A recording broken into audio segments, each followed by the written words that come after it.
पश्चिम बंगाल नंतर आता भाजपचं पुढचं टार्गेट ठरलंय। 2027च्या सुरुवातीला नियोजित निवडणुकांसाठी भाजपनं कंबर कसायला सुरुवात केली आहे। 5 राज्यातील विधानसभा निवडणुकांसाठी तयारी सुरू आहे। पंजाबमध्ये भाजप कमकुवत आहे। पंजाबमध्ये विजयासाठी भाजप सर्व शक्ती पणाला लावणार आहे। अमित शहा निवडणुकांसाठी प्लॅन आखणार आहेत। अमित शहांनी या महिन्यात पंजाब भाजप नेत्यांची बैठक देखील बोलावली असल्याची सूत्रांची माहिती आहे। पश्चिम बंगालमधील ऐतिहासिक विजयानंतर भाजप आता पुढील वर्षाच्या सुरुवातीला होणाऱ्या 5 राज्यातील विधानसभा निवडणुकांसाठी कंबर कसतंय।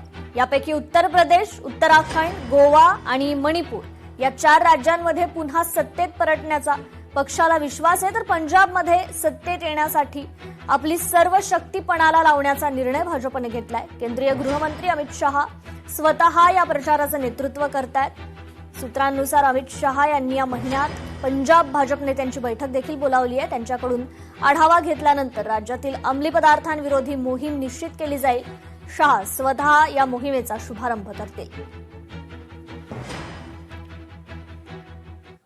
तर शिक्षक भरतीच्या प्रतीक्षेतील बेरोजगार तरुणांना मोठा दिलासा मिळालाय। आदिवासी आश्रमशाळांतील शिक्षक भरती ही पवित्र पोर्टलद्वारे केली जाणार आहे। शिक्षक भरतीचा अधिकृत शासनादेश जारी करण्यात आलाय। शिक्षक भरती प्रक्रियेत पारदर्शकता येणार असून बोगसगिरीला पूर्णपणे लगाम बसणार असल्याचा दावा करण्यात येतोय। नागपूर, अमरावती, ठाणे, नाशिक या ठिकाणी अप्पर आयुक्त कार्यालयात भरती आहे। भरतीसाठी सरकारकडून सविस्तर मार्गदर्शक तत्व जाहीर करण्यात आली आहेत।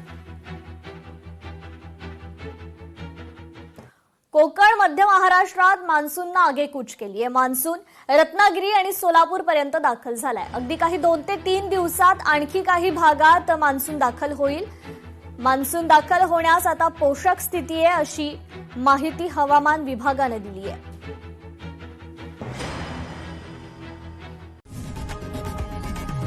लोकशाही मराठी ऐका, पहा, जागरूक रहा।